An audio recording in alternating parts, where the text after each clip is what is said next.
Sarah Martinez had been walking the same route home from work for 3 years. Past the coffee shop where she bought her morning latte, around the corner where Mrs. Chen always waved from her flower stand, down the quiet street lined with oak trees that had watched over the neighborhood for decades. It was predictable, safe, ordinary. She had no idea that in exactly 4 minutes and 37 seconds, a single moment of violence would strip away everything she thought she knew about herself. The young woman who considered herself weak, who avoided confrontation, who had spent 28 years apologizing for taking up space in the world, was about to discover what happens when survival instincts meet years of hidden preparation. The attacker saw an easy target. What he didn't see was the countless hours Sarah had spent in a basement gym, the muscle memory carved into her bones, or the fierce protector that lived beneath her quiet exterior. He threw one punch, expecting submission. Instead, he got a revelation that would echo through both their lives forever. This is the story of how 3 seconds of violence became a lifetime of transformation, and how sometimes the person you think you are isn't the person you actually become when everything is on the line. Sarah Martinez adjusted her purse strap and quickened her pace as the autumn sun dipped lower behind the city buildings. The accounting firm where she worked had kept her late again, reviewing quarterly reports that could have waited until tomorrow. But Sarah never complained. She never made waves. She was the employee who stayed quiet during meetings, who ate lunch alone at her desk, who smiled politely when colleagues made jokes at her expense. At 28, Sarah had perfected the art of being invisible.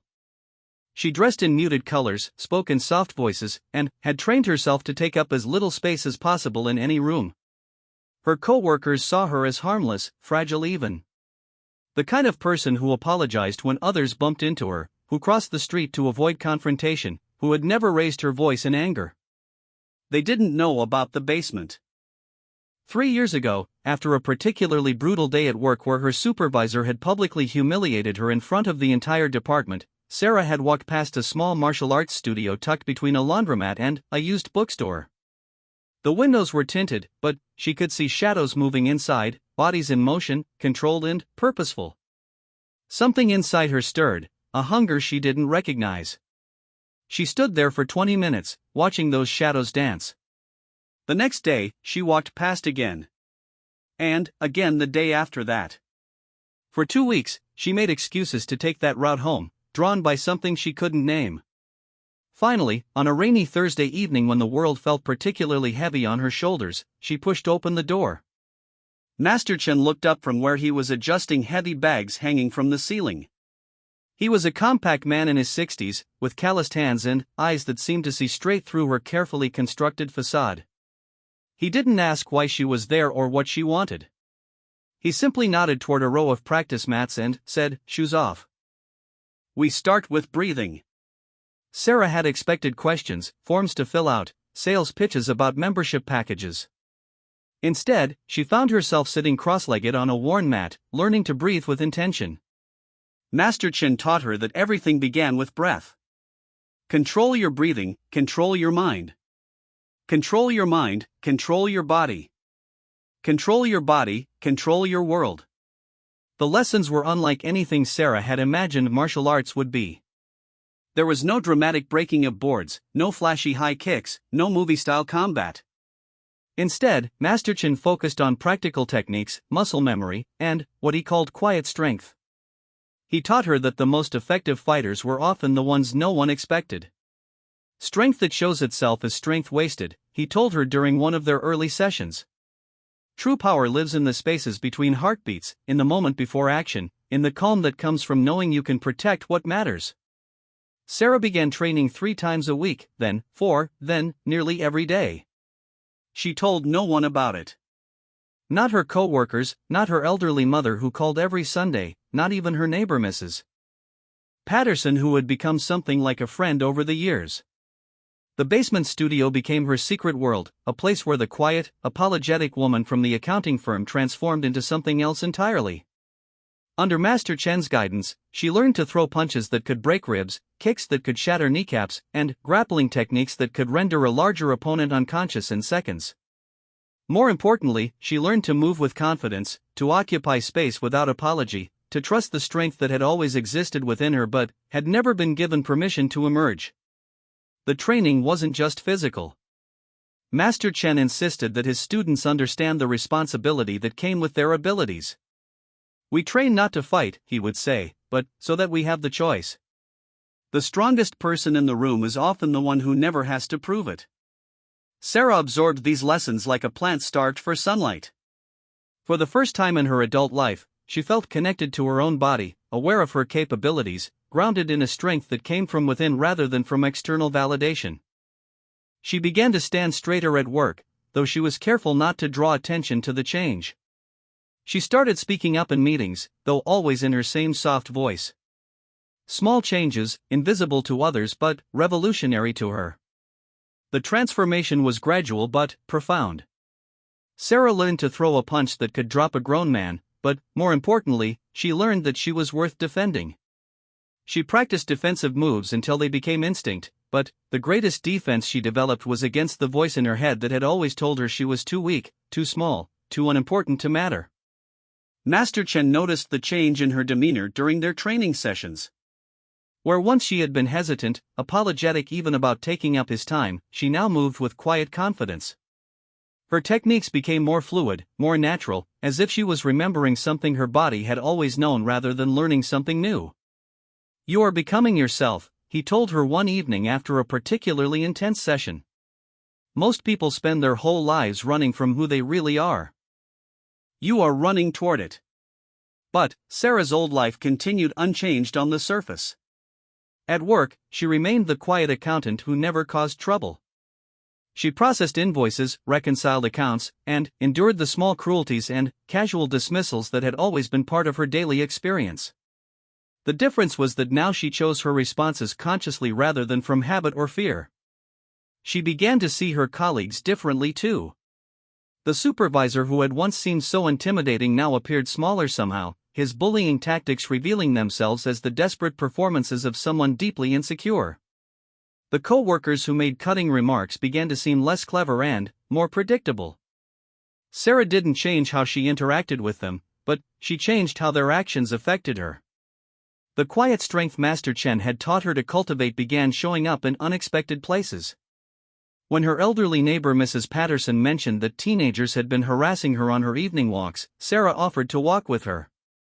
When a new employee at work was being systematically excluded by the office clique, Sarah made a point of including her in lunch conversations. Small acts of protection and inclusion that felt natural, necessary even. 3 years of training had reshaped not just Sarah's body but her understanding of her place in the world. She was no longer the woman who apologized for existing.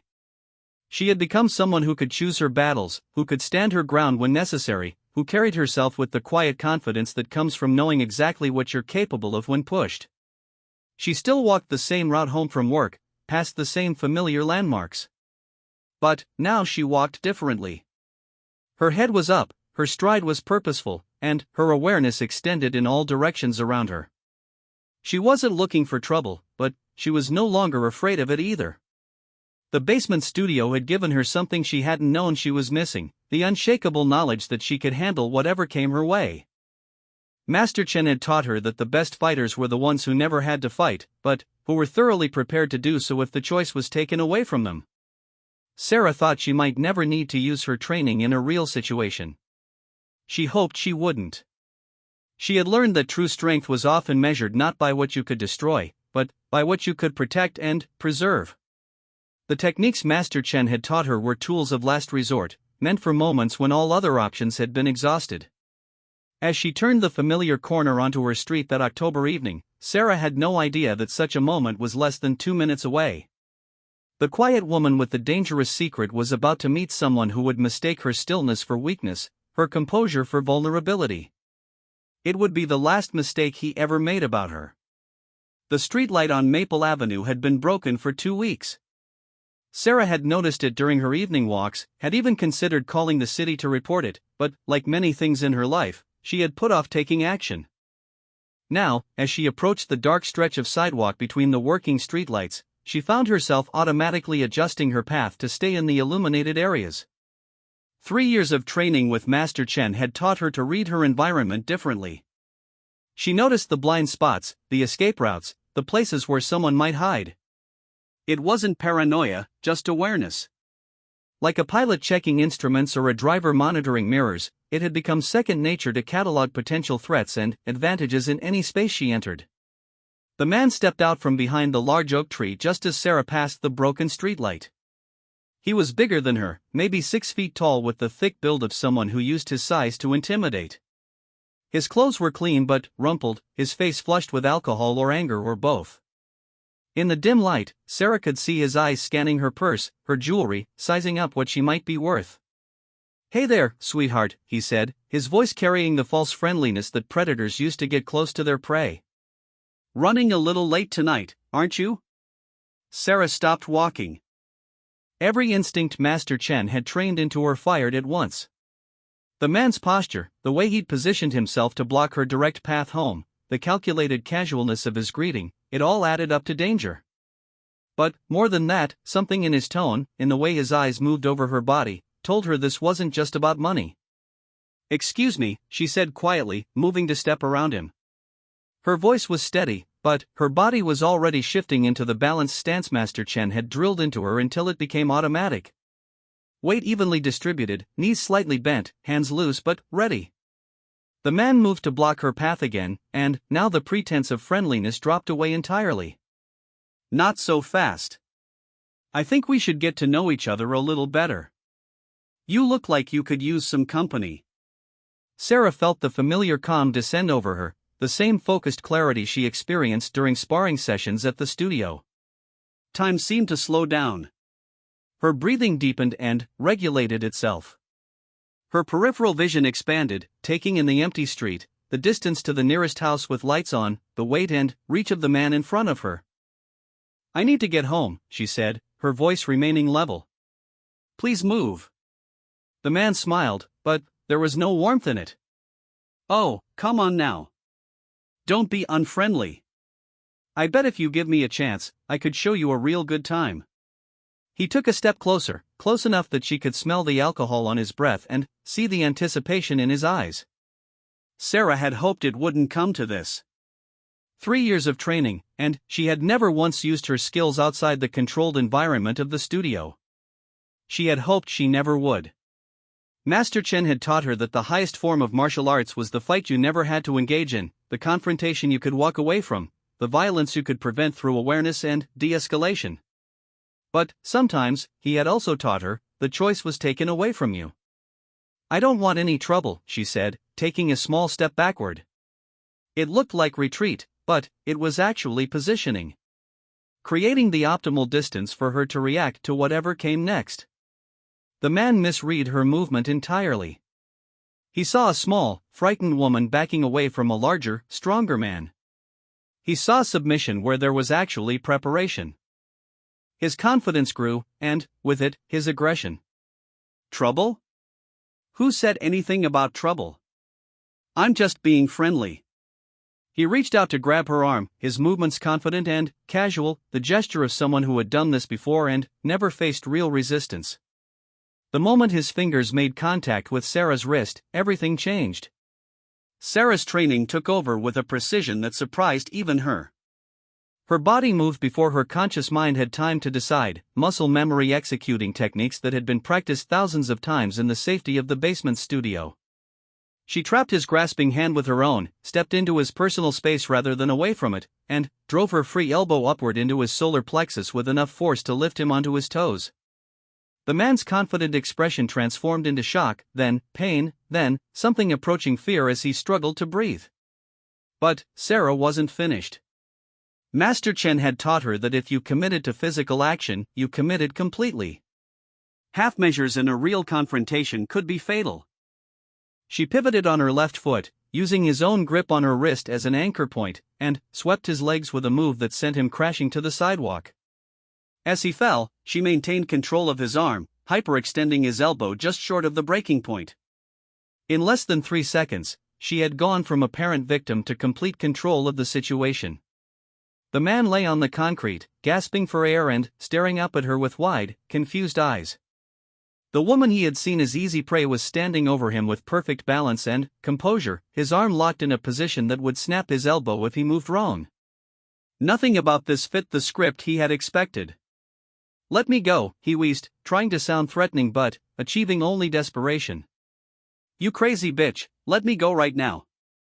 Sarah looked down at him with an expression of calm assessment that was somehow more frightening than anger would have been. This was the moment Master Chen had prepared her for, not just physically but mentally.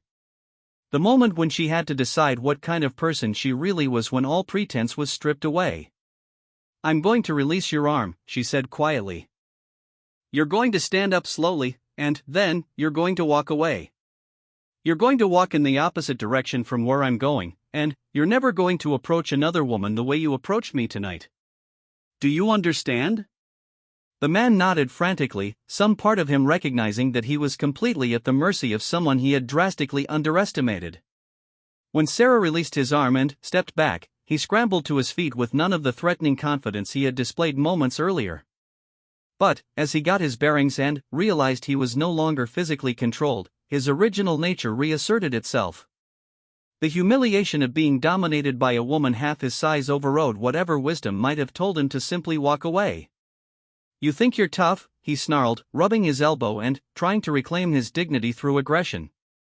You got lucky. But luck runs out. He pulled back his right arm and threw a wild, angry punch aimed at Sarah's face.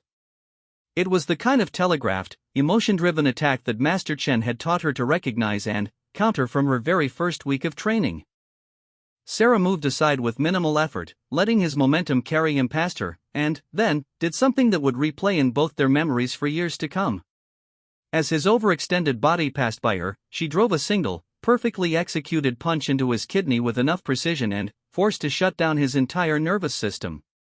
The man dropped to the sidewalk like a marionette with cut strings, his body convulsing as his brain tried to process what had just happened to him. The punch had lasted perhaps a tenth of a second, but its effects would linger for hours. He would remember this moment every time he considered approaching a stranger, every time he looked at a woman and saw what he thought was weakness, every time he had to decide whether his desire for power was worth the risk of being wrong about who he was trying to intimidate. Sarah stood over him for a moment, not with triumph or satisfaction, but with something closer to sadness. She had hoped never to hurt another person, even someone who meant her harm. But Master Chen had taught her that sometimes protecting yourself meant accepting the responsibility of inflicting consequences on those who refused to respect boundaries. The man groaned and tried to push himself up from the sidewalk, but his coordination was still scrambled. He looked up at Sarah with an expression that held no anger now, only confusion and something that might have been respect. How, he whispered, the question carrying layers of meaning. How had she moved so fast? How had she hit so precisely? How had everything gone so wrong for him so quickly? Sarah knelt down beside him, close enough to speak quietly but far enough away to react if he tried anything. Her voice was gentle but firm, carrying the authority of someone who had just demonstrated exactly what she was capable of. 3 years, she said simply.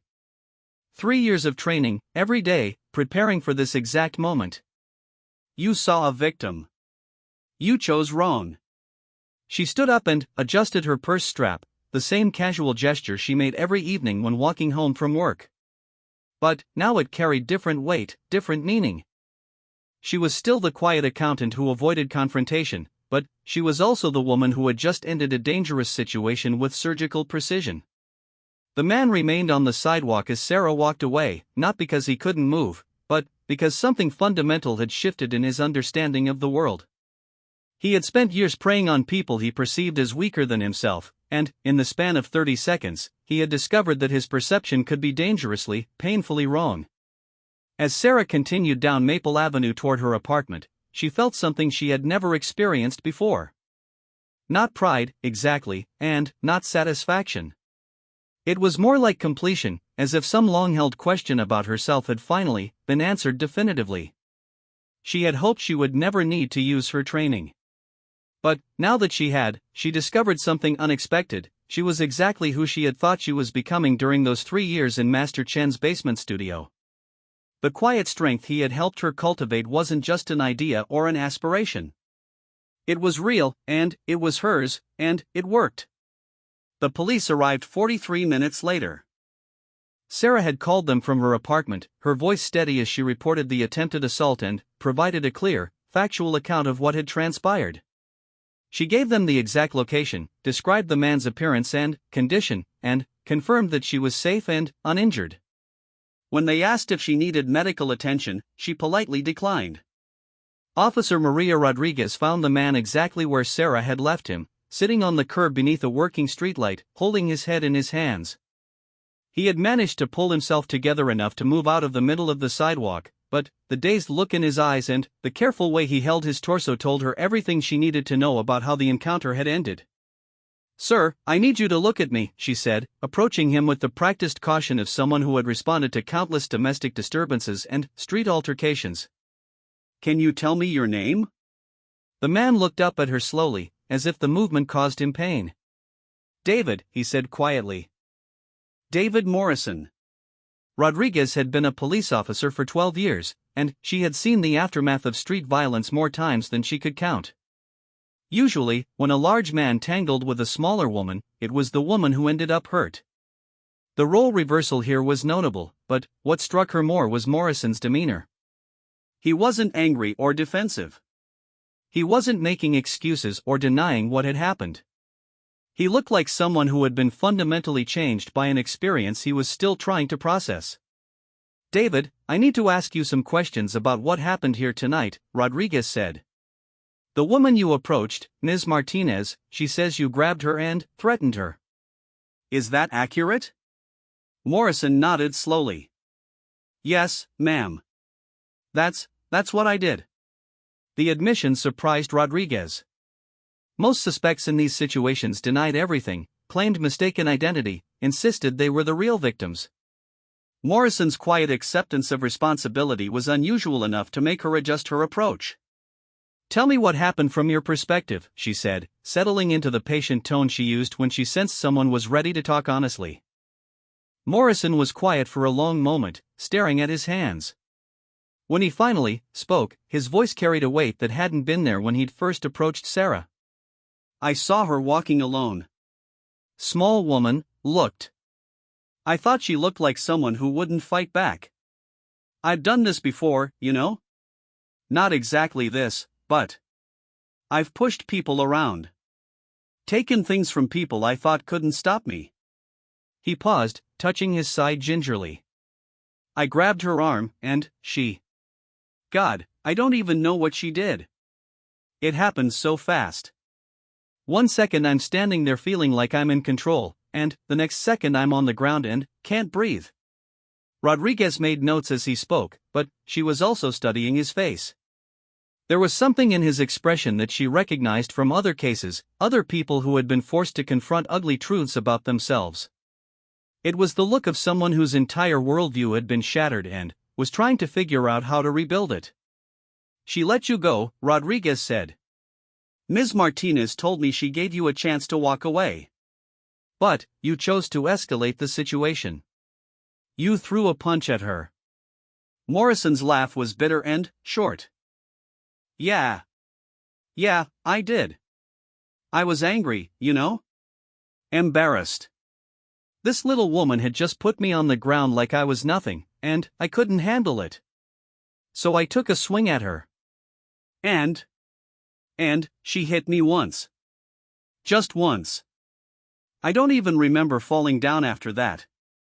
I remember being on the ground, feeling like my whole body was disconnected from my brain, and looking up at her standing there like nothing had happened." He met Rodriguez's eyes.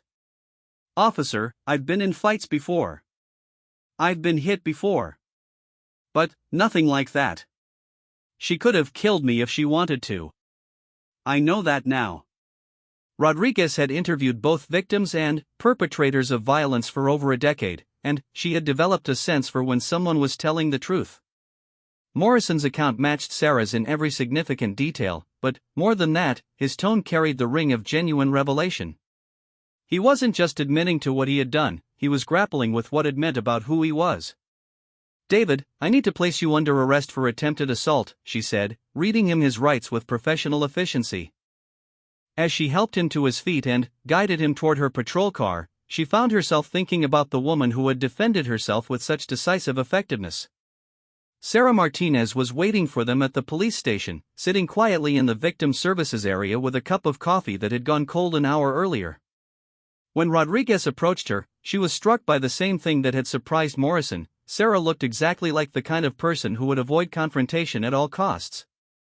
Her clothing was conservative and unremarkable, her demeanor soft-spoken and polite. Nothing about her appearance suggested someone capable of the precise, devastating response Morrison had described. Ms. Martinez, thank you for coming in. I know this has been a difficult evening for you. Sarah looked up and smiled, the same polite, careful smile she used with difficult clients at work. Of course, Officer Rodriguez. I want to help however I can. As Rodriguez conducted the formal interview, she found herself increasingly intrigued by the disconnect between Sarah's appearance and her actions. The woman across from her spoke in measured, thoughtful sentences, never raising her voice, never displaying any trace of aggression or bravado. She answered every question completely and honestly, but she volunteered nothing extra. It was only when Rodriguez asked directly about her training that the fuller picture began to emerge. I study martial arts, Sarah said simply. I have for about 3 years now. What style? My instructor teaches practical self-defense. He focuses on realistic situations and effective responses. Rodriguez leaned forward slightly. Ms. Martinez, I have to tell you, what you did tonight, the way you controlled that situation, that's not typical self-defense class material. Morrison outweighed you by at least 80 pounds, and you dropped him with a single punch. That takes serious training. For the first time that evening, Sarah's composed exterior showed a crack. Not of fear or uncertainty, but of something that might have been pride. Master Chen always said that size doesn't matter as much as people think it does. Technique matters. Timing matters. And knowing exactly what you're trying to accomplish matters most of all. And what were you trying to accomplish? I wanted him to stop. I wanted him to leave me alone, and I wanted to make sure he wouldn't do the same thing to someone else who might not be able to defend themselves. Rodriguez nodded, recognizing something in Sarah's tone that she had heard before in the voices of people who had found themselves in situations where they had to choose between being a victim and fighting back. It was the sound of someone who had discovered they were stronger than they knew. The legal proceedings that followed were surprisingly straightforward. Morrison pled guilty to attempted assault, accepting a plea bargain that included mandatory anger management counseling and community service. His public defender was initially surprised by his client's refusal to pursue any kind of self-defense argument, but Morrison was clear about his intentions. I grabbed her, he told his lawyer during their first meeting. I threatened her. She defended herself. That's what happened, and I'm not going to pretend otherwise. The counselor assigned to Morrison's case, Dr. Janet Kowalski, had worked with violent offenders for 15 years. She was accustomed to clients who minimized their actions, blamed their victims, or constructed elaborate justifications for their behavior. Morrison was different. He spoke about the incident with a clarity and self-awareness that was rare in her experience. Tell me about that moment when you decided to grab her, Dr. Kowalski said during one of their sessions. What were you thinking? Morrison was quiet for a long time, staring out the window of her office. I was thinking that she looked weak. That she wouldn't fight back. That I could take whatever I wanted from her because she couldn't stop me. He turned back to meet her eyes. I've been thinking that way about people my whole adult life. Using my size to intimidate people, taking advantage of anyone I thought was smaller or weaker than me. It never occurred to me that I might be wrong about who was weak and who was strong. And now I think about her every day. Not in a creepy way, he added quickly. I think about the choice she made. She could have really hurt me. Could have broken my arm when she had me on the ground the first time. Could have done permanent damage with that punch instead of just stopping me. She chose to use exactly as much force as she needed and no more. That takes discipline. That takes strength I don't have. Dr. Kowalski made notes, but she was also studying Morrison's face. What do you think she saw when she looked at you? The question seemed to catch him off guard. He was quiet for several minutes, his expressions cycling through a range of emotions. I think she saw someone who was used to getting his way through intimidation. Someone who had never learned to deal with not being the biggest, strongest person in the room. Someone who needed to be stopped before he hurt someone who couldn't defend themselves. And, was she right? Morrison nodded slowly. Yeah. She was right. About all of it. Sarah, meanwhile, returned to her quiet life with a difference she couldn't quite articulate. Outwardly, nothing had changed. She still wore the same clothes, still spoke in the same soft voice, still avoided unnecessary confrontation. But something fundamental had shifted in how she moved through the world. At work, when her supervisor began one of his characteristic public dressing downs over a minor error, Sarah looked up from her desk and met his eyes directly. She didn't raise her voice or display any aggression, but something in her gaze caused him to stumble over his words and move on to someone else. The interaction lasted less than 30 seconds, but word spread through the office that Sarah Martinez was not to be trifled with. Her colleagues couldn't put their finger on what had changed about her. She was still polite, still helpful, still the same person she had always been on the surface. But there was something different in her posture, something new in the way she occupied space. It was as if she had given herself permission to exist fully in her own skin. Master Chen noticed the change immediately when Sarah returned to training the following week. You found your answer, he said after watching her work through a series of defensive techniques. It wasn't a question. Sarah paused, considering his words. I found out that everything you taught me was real. Not just the techniques, but the confidence. The knowledge that I can handle whatever comes. And how does that feel? Sarah smiled, and, for the first time since Master Chen had known her, it was a smile without apology or qualification. It feels like coming home. The incident on Maple Avenue lasted less than 5 minutes from beginning to end, but its effects rippled outward through multiple lives in ways that continued for years. Morrison completed his community service working at a women's shelter, where he spent his hours maintaining the building and grounds while thinking about the women inside who had learned, like Sarah, that they were stronger than the world had taught them to believe. Sarah continued her training, but now with the knowledge that her skills were more than theoretical. She began teaching self-defense classes for women at a local community center, sharing not just techniques but the deeper lesson Master Chen had taught her, that true strength came from knowing you could protect what mattered, including yourself. The broken streetlight on Maple Avenue was eventually repaired, but Sarah continued to take the same route home from work. She was no longer the woman who avoided dark corners or crossed the street to dodge confrontation.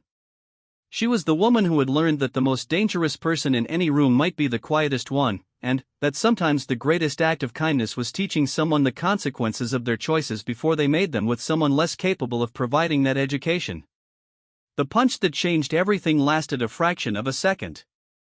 The woman it revealed would last a lifetime.